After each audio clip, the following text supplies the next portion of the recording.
বেইজিংয়ে চীনা president Xi Jinping এর সাথে বৈঠক করেছেন প্রধানমন্ত্রী শেখ হাসিনা। সহকারে শাংগ্রিলা হোটেলে নিয়ে যাওয়া হয় প্রধানমন্ত্রীকে। সফরকালে ওয়ার্ল্ড ইকোনমিক ফোরামের বার্ষিক সভায় যোগ দেওয়ার পাশাপাশি শেখ হাসিনা চীনের প্রেসিডেন্ট শি জিনপিং সঙ্গেও বৈঠক করবেন। এদিকে এবার ট্রাম্পের পরেই শেখ হাসিনাকে নিয়ে মুখ খুললেন চীনের প্রেসিডেন্ট শি জিনপিং। আবারও কপাল খুলে যাচ্ছে শেখ হাসিনার, ফিরে পাচ্ছে শেখ হাসিনার ক্ষমতা। মহাবিপদে পড়েছেন অন্তর্বর্তীকালীন সরকার এবং তার সমন্বয়। কেন এমন মন্তব্য করলেন চীনের প্রেসিডেন্ট? বিস্তারিত জানতে এক মুহূর্ত না টেনে দেখতে থাকুন।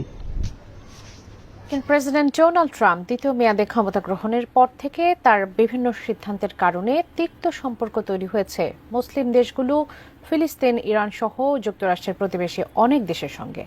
তবে এবার তার ক্ষমতার থাবা থেকে বাদ যায়নি যুক্তরাষ্ট্র। বঙ্গবন্ধুর মেয়ে শেখ হাসিনা তিনি সবসময় ভারতের সঙ্গে সুসম্পর্ক রেখেছেন। এবারে এটাও বলা হয় খুব ট্যাকটিক্যালি শেখ হাসিনা চায়নার সঙ্গেও সম্পর্কটা ভালো রেখে চলার চেষ্টা করেছিলেন। কিন্তু স্যার প্রশ্ন হচ্ছে, এই চায়না যে বিশ্বাসঘাতক, সে কিন্তু এই শেখ হাসিনাকে আশ্রয় দিল না, আশ্রয় দিল সেই ভারতই, পুরনো বন্ধু। জাস্ট নিউজটা দেখলাম নেত্র নিউজের একটা ইয়াতে, যে সেনা সদর থেকে বলা হয়েছে হ্যাঁ জেনারেল ওয়াকারের সাথে তাদের মিটিং হয়েছে, কিন্তু এই মিটিংটা নাকি সার্জিস হাসনাত রায় চেয়েছিল, হতে পারে, এবং তাদেরকে রয়ের প্রেসক্রিপশন অনুযায়ী যে আওয়ামী লীগকে পুনর্বাসনের কথা যে বলা হয়েছে এটা অস্বীকার করা। প্রধান অনেক রাজনীতিবিদদের অলরেডি ম্যানেজ করে ফেলেছেন, এটা নিঃসন্দেহে বলা যায়। এরকম কিছু ইঙ্গিত বা প্রমাণ আমরা হাতে পেয়েছি। খুবই জরুরি আলোচনা। প্রধান কি করতে চাইলো আমি এটা নিয়ে মোটেও চিন্তিত না। আমি চিন্তিত আসলে যেসব রাজনৈতিক দলের নেতারা সেনা প্রধানের পক্ষে, আমি তাদেরকে নিয়ে চিন্তিত। তারা কি দেশকে ভালোবাসে নাকি? আসলে আমি একটা জিনিস অবাক হই, আজকে যারা এই রিফাইন্ড আওয়ামী লীগের পক্ষে, তারা কি ভুলে গেছেন বাংলাদেশে একটা বিডিআর হত্যাকাণ্ড ঘটেছিল? আপনারা কি ভুলে গেছেন যে শাপলা চত্বরে শত শত। আসসালামু আলাইকুম এভরিওয়ান, সবাই কেমন আছেন? আশা করছি সবাই ভালো এবং সুস্থ আছেন। ভিডিওর টাইটেল এবং থাম্বনেল দেখে আপনারা ইতিমধ্যে বুঝতে পেরে গিয়েছেন ভিডিওটি কতটা গুরুত্বপূর্ণ হতে যাচ্ছে। সো সম্পূর্ণ পুরো বিষয়টি দেখার জন্য ভিডিওটি এক মুহূর্ত না টেনে সম্পূর্ণ দেখে আসুন। তবে চলুন শুরু করি। একটু বিস্তারিত দেখে আসবো। আসসালামু আলাইকুম। জাস্ট নিউজটা দেখলাম নেত্র নিউজের একটা ইয়াতে, যে সেনা সদর থেকে বলা হয়েছে হ্যাঁ জেনারেল ওয়াকারের সাথে তাদের মিটিং হয়েছে, কিন্তু এই মিটিংটা নাকি সার্জিস হাসনাত রায় চেয়েছিল, হতে পারে, এবং তাদেরকে রয়ের প্রেসক্রিপশন অনুযায়ী যে আওয়ামী লীগকে পুনর্বাসনের কথা যে বলা হয়েছে এটা অস্বীকার করা হয়েছে। ভুল। আমার তথ্য অনুযায়ী তারা অন্যান্য রাজনৈতিক দলকেও ডেকেছিল সেম প্রস্তাবে। অন্যান্য রাজনৈতিক দল এই জিনিসটা স্বীকার করেনি। আমি কনফার্ম হয়ে বলতে পারি যে এবি পার্টিকে ডেকেছিল জেনারেল ওয়াকার, সেম স্টোরি নিয়ে, সেম স্টোরি, যে আওয়ামী লীগকে পুনর্বাসন করতে হবে, পুনর্বাসন করলে এই যে ভালো ভালো আওয়ামী লীগের, ভালো আর খারাপ আওয়ামী লীগের পার্থক্য। সো এই প্রস্তাবটা প্রত্যেকটা রাজনৈতিক, আমি বিশ্বাস করি, আমি এবি পার্টিটা কনফার্ম যে এবি পার্টিকে ডাকা হয়েছিল এবং সেম প্রস্তাব দেওয়া হয়েছে একটা এবি পার্টির নির্ভরযোগ্য সূত্র থেকে, এটা আমি শুনেছি। সো আর বাকিরা হচ্ছে, আমি অ্যাজিউম করি যেহেতু স্টুডেন্টদেরকে দেওয়া হয়েছে এবি পার্টিতে, আর বাকি প্রত্যেকটা রাজনৈতিক দলকেও সেম জিনিস দেওয়া হয়েছে। এবং এখন আমি যেটা দেখতেছি যে আওয়ামী লীগ মানে সেনাবাহিনী কর্তৃক এমন একটা ভ্রাতৃত্ববোধ আনার চেষ্টা করছে। ভ্রাতৃত্ববোধ কিসের ভ্রাতৃত্ববোধ? যে আমরা সেনাবাহিনী কেউ সেনাবাহিনীকে গালাগালি করতেছে না, কেউ সেনাবাহিনী বলতেছে ওয়ান জেনারেল ওয়াকার এবং বাকি যে সমস্ত গুমখুনের সাথে জড়িত তাদের জন্য আজকে সেনাবাহিনীর অবস্থা। সবাই সেনাবাহিনীর লোগোটা পরিবর্তন করলেন। যে সমস্ত রিটায়ার্ড অফিসাররা স্টেটমেন্ট দিতেছেন, বাংলাদেশে আসতেছেন, তাদের পুরোনো সিনিয়র অফিসাররা ফোন করে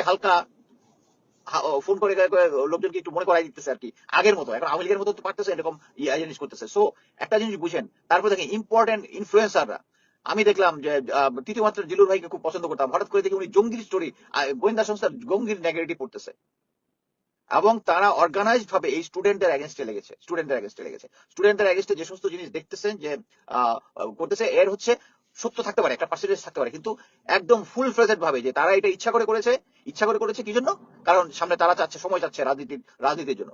আমি মনে করি যে তারা 10 দিন পরে কেন এই প্রসঙ্গটা তুললো, হ্যাঁ এটা তাদের ভুল, বাট আস্তাদ সার্জিসদের একটা জিনিস বুঝতে হবে যে when you want to fight with folia, এখন আপনারা জিজ্ঞেস করতেছে এটা কি জেনারেল ওয়াকার ছিল, ওয়াকারের নাম বলতেছে না, why not? আধা মাথা যুদ্ধ করলে লোকজন এটা কনফিউশনের একটা সুযোগ নেবে, নিশ্চয়ই ওটা ওদের গাপলা আছে। আমি বিশ্বাস করি না যে হাসনাত আব্দুল্লাহ এদের মতো ইয়াং ছেলে জেনারেল ওয়াকারের মতো একটা ফিগারকে নামে একটা সলিড মিথ্যা কথা বলবে। এইটাই সত্য যে আওয়ামী লীগকে পুনর্বাসন করার চেষ্টা করা হচ্ছে, এবং এটার সাথে যে সমস্ত ইনফ্লুয়েন্সাররা আছে এই ইনফ্লুয়েন্সারদেরকে যে কোনো ভাবে ম্যানেজ করছে, যে যেভাবে ম্যানেজ হয়েছে আর কি। সো ম্যানেজ হয়ে তারা এখন এদেরকে এই স্টেটমেন্টটা খাওয়াচ্ছে। বাট ছাত্রদের অনেক ভুল আছে, ছাত্ররা এখনো কিন্তু বলতেছে না যে প্রথমেই যখন এসেছিল তখন জেনারেল ওয়াকার, জেনারেল হামিদ তাদেরকে দিয়েছিল, অফার দিয়েছিল যে তারা মেইন টিম হবে, সাথে ইসলামিক দলগুলো এবং এদের সাথে ইসলামিক দলগুলোর সাথে মিটিং করেছিল, এবং বিএনপিকে তারা বিরোধী দলে নিবে। যখনই দেখতেছে বিরোধী দলে নিতে পারবে না, তখনই ওয়াকার চলে গেছে হচ্ছে বিএনপির পক্ষে। কারণ বিএনপি এখন চলতেছে, আমি যেটা এখন পর্যন্ত দেখি, তাদের মধ্যে একটা পার্ট আওয়ামী লীগের সাথে এবং ইয়ার সাথে ভারতের সাথে আঘাত করতেছে। This the final. আমি যেটা মনে করছি যে গোয়েন্দা সংস্থাগুলো এখন আমার পিছনে যেভাবে লাগছে দেখলাম, এবং অন্যান্যদের পিছনে আমার, আমি তো ফেসবুকে লাইভ করি, কিন্তু আমার ফেসবুক লাইভ নিয়ে লোকজনের ইয়াতে করতেছে, কি বলে কপি করে নিয়ে ইউটিউবে দিচ্ছে। ওখানে কয়েকটা জায়গায় আমি কমেন্ট যা দেখে আমি তো পুরো লস্ট। সো ওই পার্টি সেম জিনিস এখন আবার আমাদের পিছনে লেগেছে। কিন্তু একটা জিনিস বলতে, I will be always remain with the truth.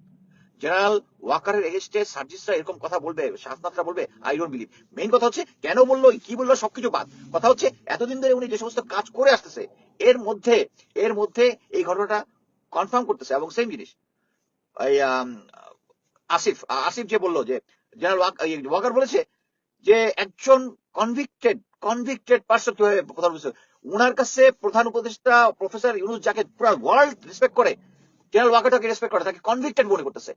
তার ব্রেনের ভিতরে আওয়ামী 20টা ঢুকে গেছে, আওয়ামী 20টা এবং ভারতীয় 20টা ঢুকে গেছে। এই জন্য প্রফেসর ইউনূসের মতো লোককে ইয়া করে না। আর আমি দেখতেছি কতগুলা খারাপ কথা মুখ দিয়ে আসতে হচ্ছে না।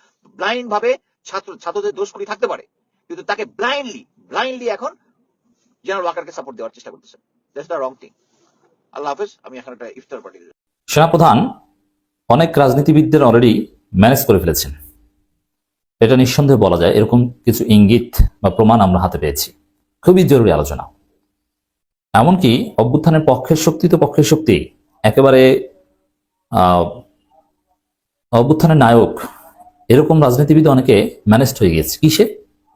রিফাইন্ড আওয়ামী লীগ নামে আওয়ামী লীগের পুনর্বাসন প্রজেক্টে, যেটা ভারতীয় একটা প্রজেক্ট, যার মধ্য দিয়ে আওয়ামী লীগকে, পিনাকি ভট্টাচার্য যেটা বলেছিল, সাবের হোসেন চৌধুরী, বডি সোহেল এদের নেতৃত্বে আওয়ামী লীগকে নির্বাচনে আনা।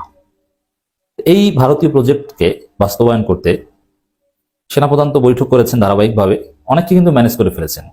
দেখেন, বাংলাদেশে কি শুধু রাজনীতিবিদ হাসনাত আর সার্জিস না, কিন্তু হাসনাত সার্জিসের সাথে ক্যান্টনমেন্টে বৈঠক হয়েছে, এটা হাসনাত আব্দুল্লাহ ফাঁস করে দিয়েছেন। এরকম আরো অনেকের সাথে বৈঠক হয়েছে, কারণ আরো অনেক স্টেক হোল্ডার্স আছে। হয়তো জামাত ইসলামীর সাথেও হয়েছে, কিন্তু জামাত বলেনি। জামাত না বললেও এই রিফাইন্ড আওয়ামী লীগ প্রজেক্টের বিরুদ্ধে আমির জামাত এতেকাফে বসার আগে তার স্পষ্ট অবস্থান জানিয়ে এসেছেন, সাফ জানিয়ে দিয়েছেন। তো দর্শক, কিছু রাজনীতিবিদদের যে ম্যানেজ করতে পেরেছেন এই বিষয়ে, এতে কোনো সন্দেহ নাই। এবার সে আলোচনায় আসছি। দেখেন, ওই বৈঠকে, ক্যান্টনমেন্টের বৈঠকে হাসনাত আব্দুল্লাহ ছিল, সার্জিস আলম ছিল। কারণ হাসনাত আব্দুল্লাহ দীর্ঘ ফেসবুক পোস্ট দিয়ে বাংলাদেশের রাজনীতিতে তোল পাট তৈরি করে দিয়েছে। এমনকি নজিরবিহীন স্লোগান হয়েছে বাংলাদেশে যে ওয়াকান্না হাসনাত হাসনাত হাসনাত। ওই বৈঠকে তো সার্জিস আলমও ছিলেন। সার্জিস তো ফেসবুক পোস্ট দেননি। এমনকি এই বিষয়ে যখন সংবাদ সম্মেলন করেছে এনসিপি বা সেনাবাহিনীকে সতর্ক বার্তা দিয়েছে, সেনাবাহিনী থাকবে ক্যান্টনমেন্টে, রাজনীতিতে তারা নাক গলাতে পারবে না, এই বার্তাগুলো যখন এনসিপি সংবাদ সম্মেলন থেকে দিয়েছে কিংবা শাহবাগের প্রোগ্রাম থেকে দিয়েছে, কোথাও কিন্তু সার্জিস আলমের কোনো বক্তব্য আমরা দেখিনি। অথচ ক্যান্টনমেন্টে বৈঠকে সার্জিস ছিল। কি বোঝা যায় যে সার্জিস ব্যক্তিগতভাবে ম্যানেজড হয়ে গিয়েছেন? শুধু সার্জিস না, এরকম আরো অনেকে ম্যানেজ হয়ে যেতে পারেন। কারণ এনসিপির মধ্যে এখন বিভিন্ন ধারা উপধারা রয়েছে, বিভিন্ন গ্রুপ রয়েছে, তার ইন্টারনাল পাওয়ার স্ট্রাকচারে মারাত্মক কমপ্লেক্সিটি বিরাজ করছে।